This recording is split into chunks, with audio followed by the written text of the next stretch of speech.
We hope you enjoyed the JCC Chicago Jewish Film Festival presentation of Neighbors. I'm Hilary Wank, Manager of Operations for Community Engagement.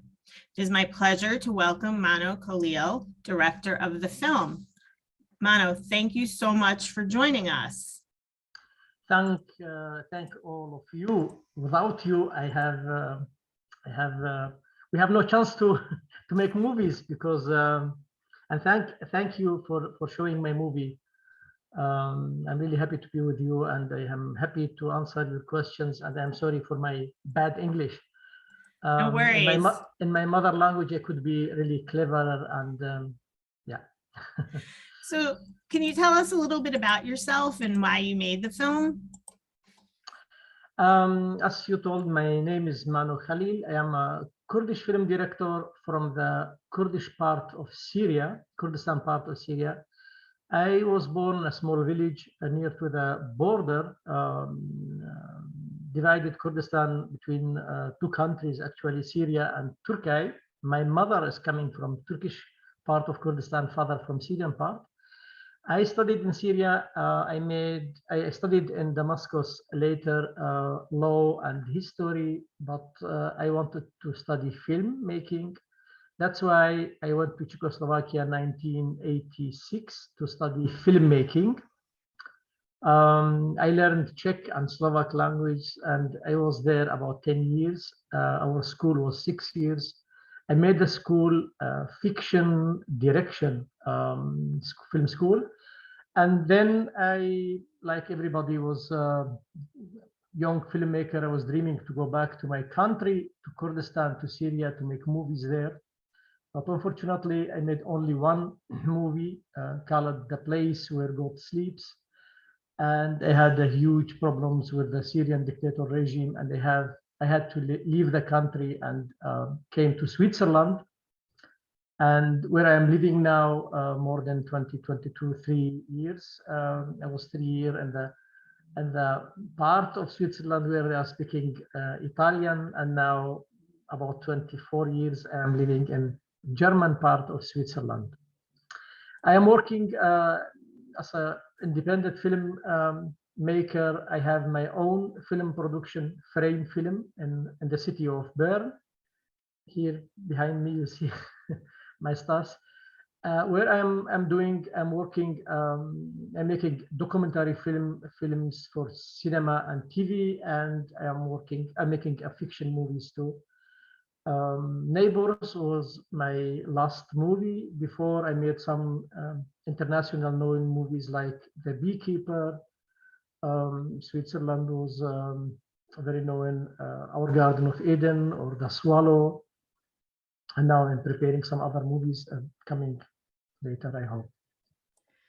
So tell me a little bit more. You had to leave and move to Switzerland. Did you feel unsafe? And how is it making movies from Switzerland about your birth country? You know, I really never thought about it. I never dreamed about it to live in Switzerland or in other country as my homeland, because when I went to study filmmaking in Czechoslovakia, my dream was to go back and to make films about myself, about our people, about our culture for Kurdish people, you know, to develop this cinema language in Kurdistan. But unfortunately, everything was forbidden, you know, and the Syrian dictator regime, like the regime in Turkey or in Iran, they don't recognize Kurdish people. They don't acknowledge the Kurdish language, even the Kurdish existence, and how to talk about the Kurdish cinema or culture. I made a movie that time, and this was about Kurdish people living in the border. Actually, was like fragments of life of a small family. But unfortunately, I had really a huge problem. I was prisoner in Syria for a short time, and there was no way, no possible for me to leave. You know, it was a huge pressure on me to stay in this country. I could leave, I could work there, only in one case, that I could be a slave of Assad and his regime, without my identity, without my dignity as a human being, as a filmmaker.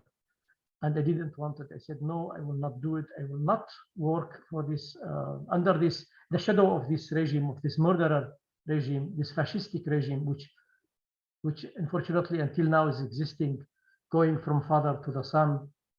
And that's why I came to Switzerland. And to be in Switzerland as a refugee at the beginning, to be a number, because unfortunately it's like this. As soon as you are a refugee, you are a number. You are not a human being. Nobody is looking at you as a human being. Everybody is looking at you as a refugee. You have to be very thin. You have to be bones, only bones. You have to be hungry. And if you say to somebody that I'm a filmmaker, I did film school, I made 3 or 4 diploma in university. Oh, they will look at you with species. You will not believe you. It's something wrong with this person. How it could be somebody rich, let's say somebody intellectual, and he's a refugee. Actually, refugees are only bones. They have nothing to do, to eat, to drink, and they are refugees, Of course, I had to spend 10 years of my life to develop myself from a number to human being, not to a filmmaker, to human being first. And I remember the first movie which I made in Switzerland, called Triumph of Iron, was 33 minutes, and I made it by myself. I was the director, and I was the camera photographer, and I was the actor in the movie, which was made all with the camera and exactly. And I was shooting myself, and was nominated for Swiss Film Award as a best short film in Switzerland. And then somehow they believe that, oh, okay, there is a kind of number, he can be a filmmaker maybe. And they had chance to do my work again. Of course, I did many jobs, I did many things like everybody. I had to work as a light, with light and a TV, a local TV here in Switzerland. I was making cameraman. I was making, like a director of photography. I made many advertisings just to be independent, to make my movie later. And after these 4 or 5 last movies, which I made them for theater in Switzerland, they were really very successful. And yeah, I was in the, I had the opportunity 2 years ago to start such a huge project like Neighbours, and I did it. Yes, yeah. And it's an amazing film. I really enjoyed it.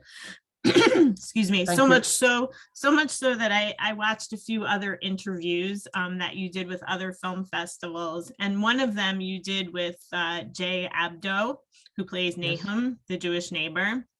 And he mentioned that you made a film about Arabs, Muslims, and Christians and their relationship with Jews outside of politics, just as human beings. Yes. So why was that important, and what point were you trying to make in making this film? It was important. It was something, I was really these years. The script itself exists long time ago. Some scene of this movie was written when I was studying, during my studying in Czechoslovakia. Some scene of the movie, part of them, and the script itself was developed, I think, 26 years ago. And I was taking this script with me everywhere. When I was going back to Syria or here or there, the script was with me, taking it with me, holding with me. Even that time was, it was writing with the hand, with the kilo, not with computer. We had no computer at that time. And it was very important for me to do this movie, because it's talk about, it was, I had a kind of stone, lying on my heart, and without doing this movie, I could breathe somehow.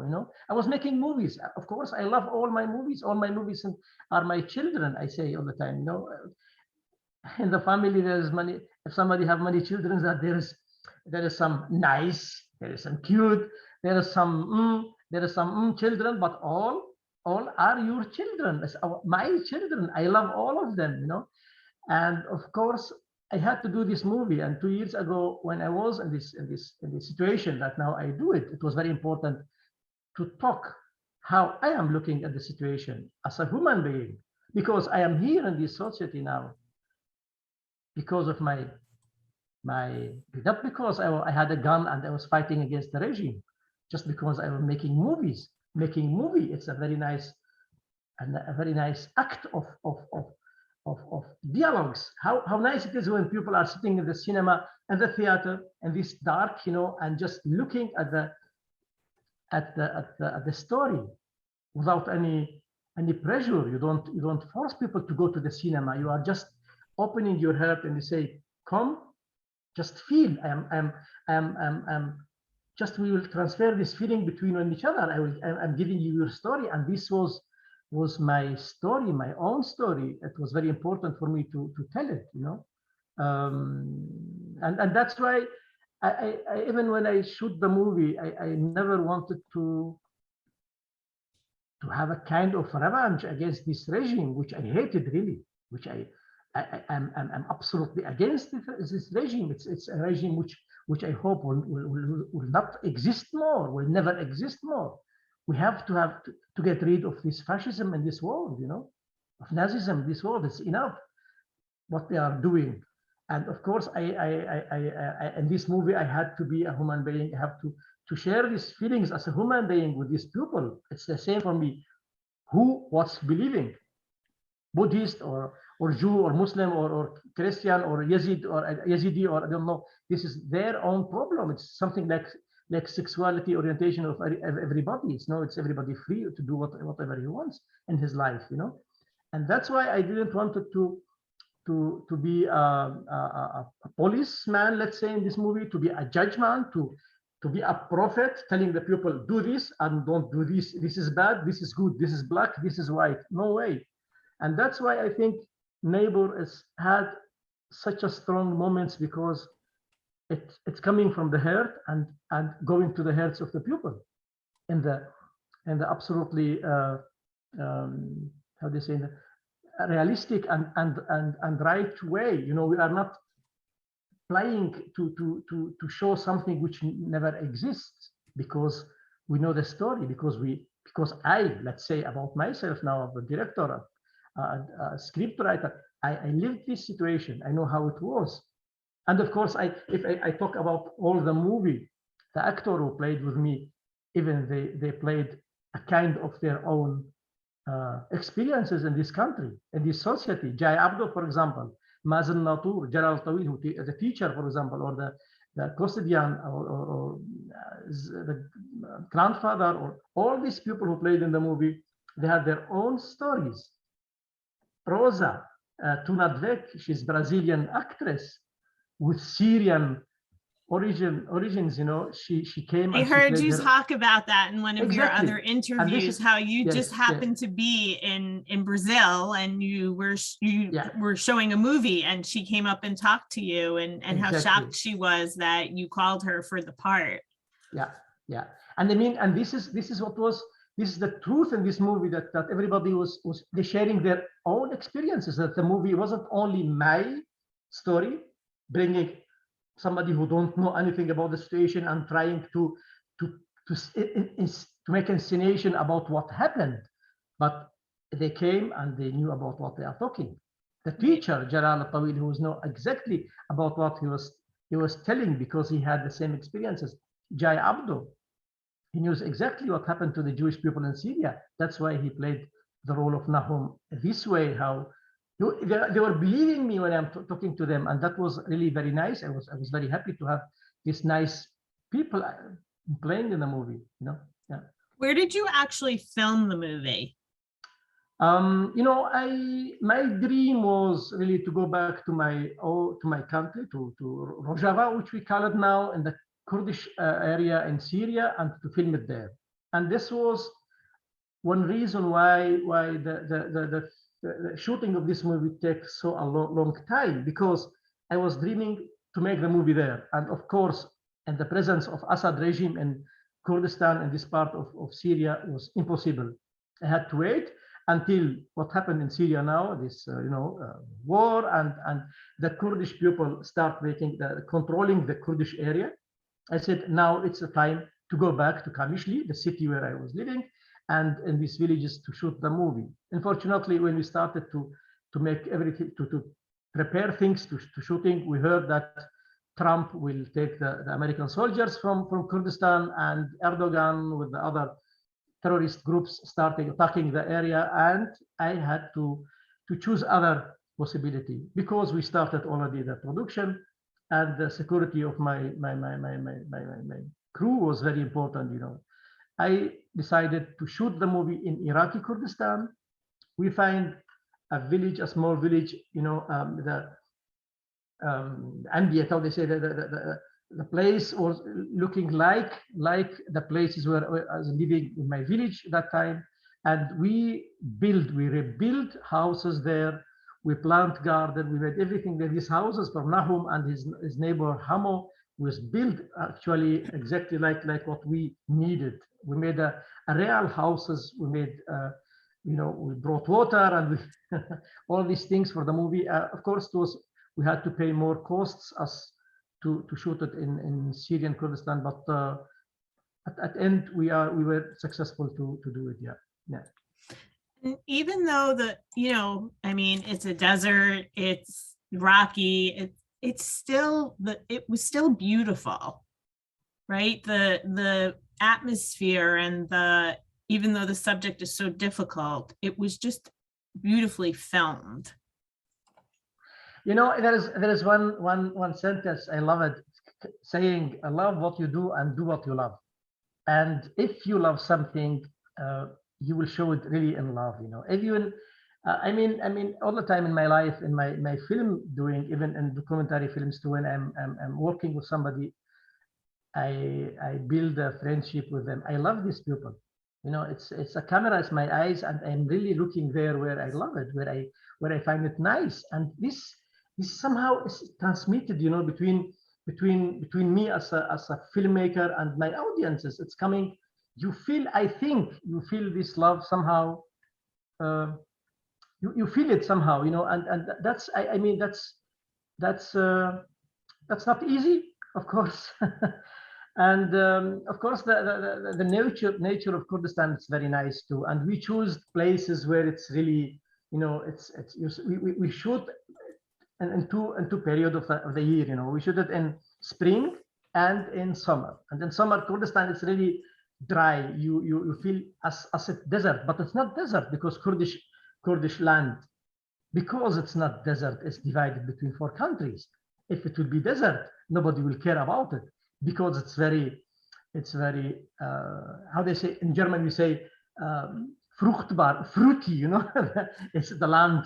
And because of that, if spring is coming, you see this landscape, it's green and people and are you planting. had some of that in the film where Exactly. with his uncle and they're laying in the grass and so but the main place where they live, it is brown. It was summer. It looks like summer. It was absolutely in summertime. Because we were talking about 9 months of the school, a period. We are starting somehow in August, September, when starting the schools, and then winter, and we have a spring, and the school is finishing. Coming a teacher in beginning, it's beginning of the school year. It's end of August, beginning of September. It's very dry. It's very hot. It's very it's summer somehow, and we are going until spring, where after spring the school is finishing, coming summer again.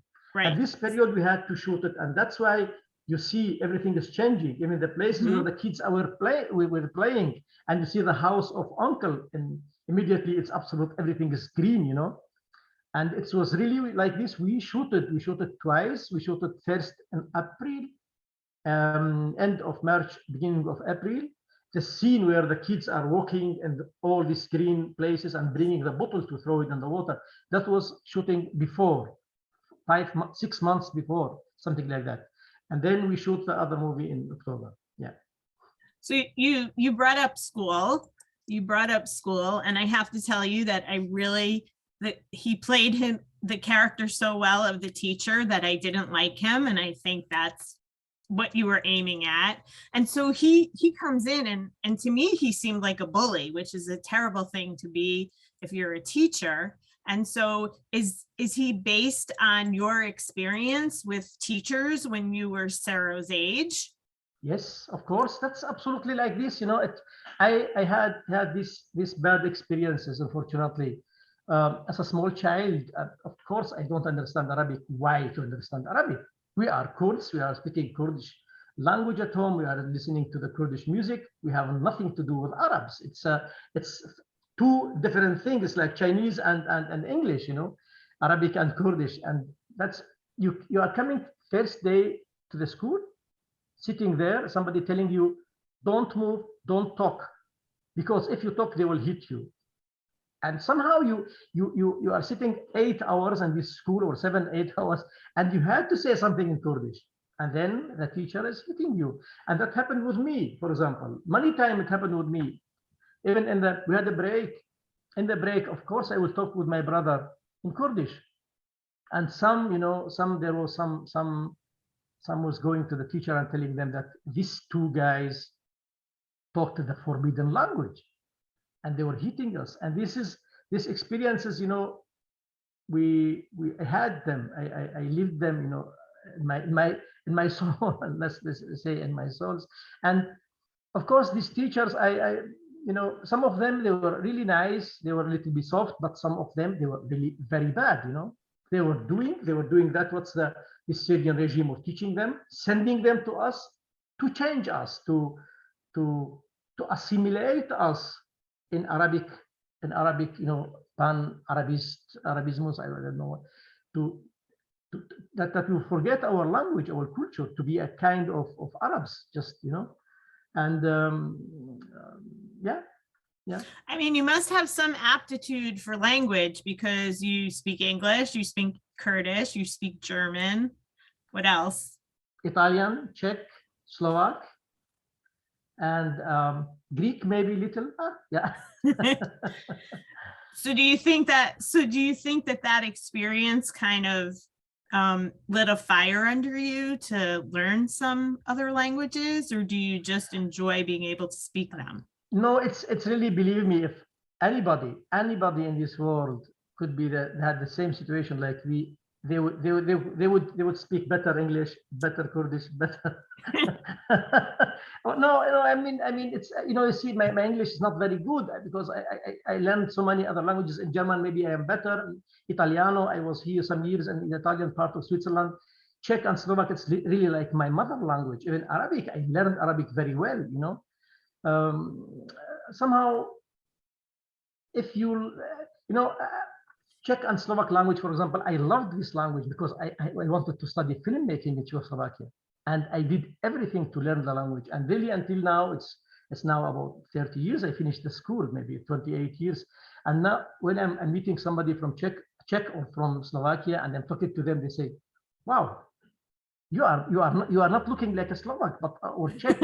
I say, "Yes, I am not, but I am talking your language exactly the same, And I think it's yeah. So you took lemons from a bad experience in your schooling, and you made lemonade, and now you're an international language. Definitely, it's one thing. Once I said I think they were somehow.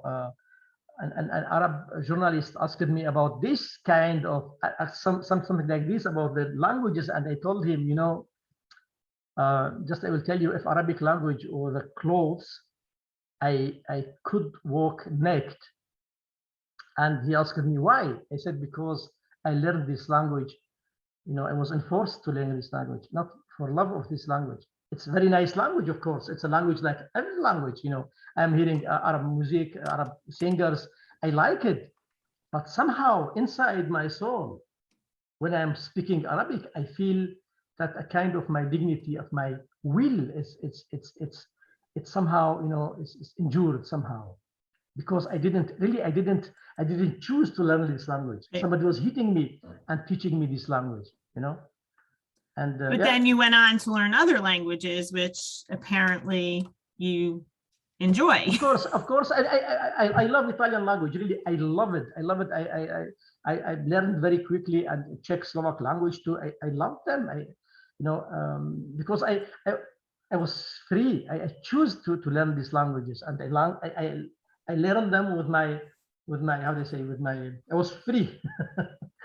Yeah, exactly. Yeah, there's definitely a difference in learning because you want to learn and learning because you're forced to learn. So Exactly. the scenes with Sarah going over to help on the Sabbath and lighting the lights, and I mean, did you live amongst a lot of Jewish families when you were growing up? Of course. Yeah, we actually in Syria, we had Jewish people, Jewish Syrian people. I mean, we had them in Damascus and Aleppo and in Kamishli and in some villages around Kamishli. And of course, they were living together. There was Kurds, they were Jewish, they were Muslims, they were other. And of course, they were helping one each other. Of course, the family, for example, a neighbor of my sister, when I was in New York some month ago, I was in New York, and two of them was from Kamishli, from my city.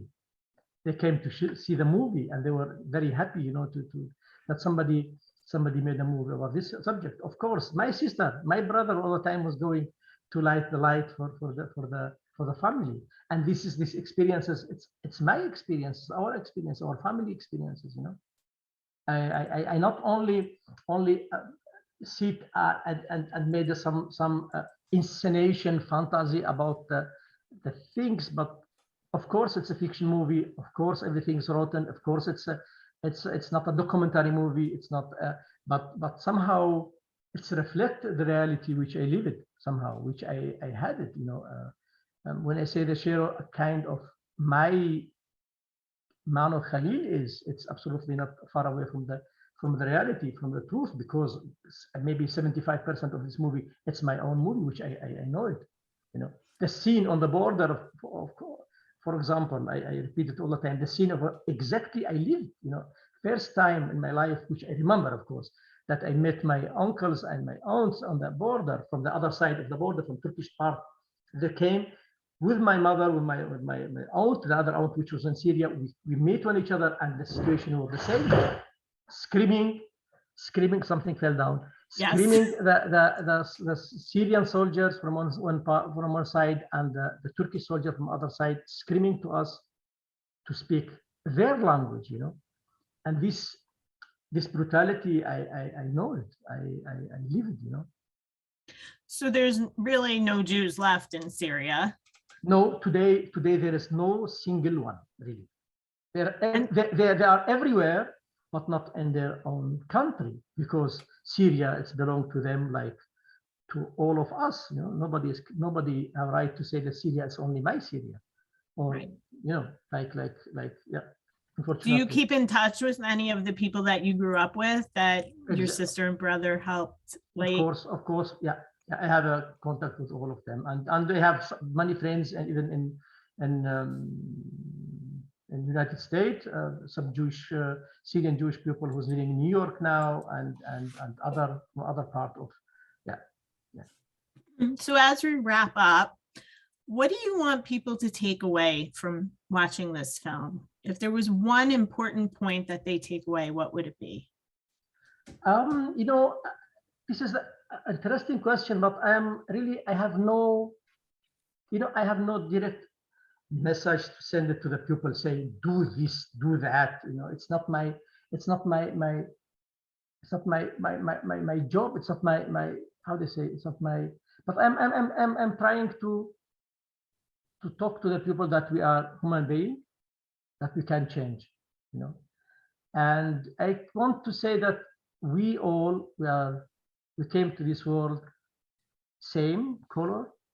We are crying for a drop of milk the first moment we are coming outside of the belly of our mothers, and we are same. And there is a kind of education which makes us bad or good, and only the education makes us bad and good, and we have somehow to look at this education, because if we look in these countries, for example, in Middle East, and we see this unrespect which is teaching teaching the hate, you know, then we see why the problem are like that. Why somebody is hating me just because I'm here. Why, for example, of course, not all Arab countries, maybe many countries, until now in 21st century, if they want to call somebody names and you say that you are bad, you are a murderer, they say you are like a Jew, you know, and this is terrible, you know. We are in 21st century. How you can say like this? I'm talking to you or somebody else. I don't know him. How can call him the murderer, you know? And this mentality, we have to somehow to change it, because yeah, and this is only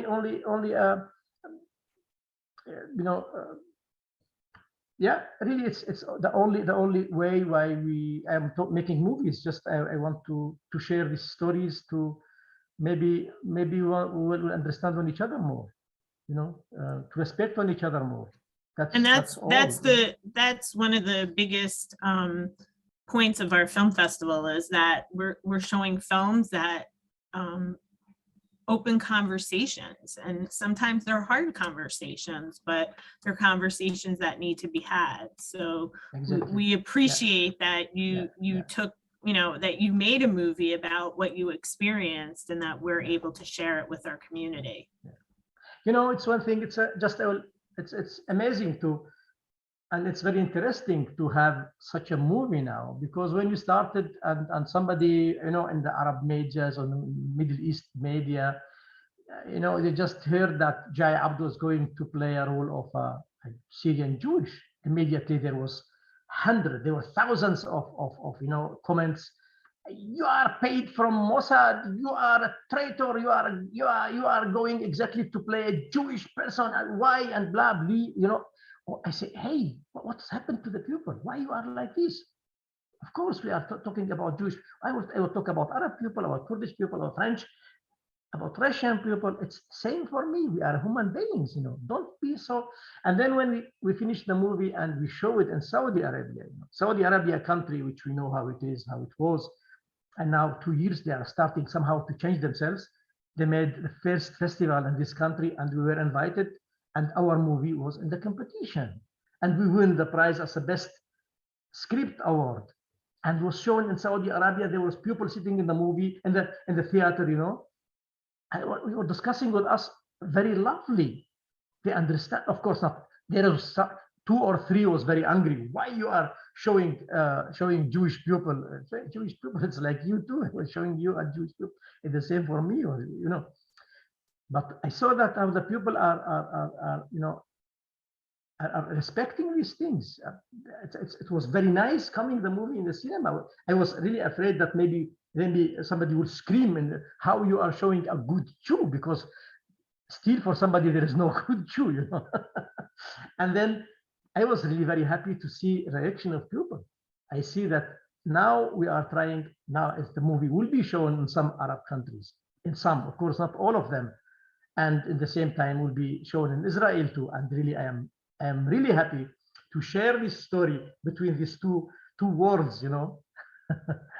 And we're grateful that we get to share it with our community. It's an important conversation, and, you know, film allows you to talk in a non-confrontational way, in a hopefully in a calm and caring way, and you're able to see both sides of the story. So that's super important to us. Mano, thank you so much for joining me today. It was wonderful. We look forward to seeing what you have coming up in the future, and maybe we'll get to show another film in the festival. And again, thank you so much for being with us today. Thank you a lot, Hilary. Thank you. I'm really happy to be with you, and great, all of you. I hope we will see each other once. Yeah. Thank you.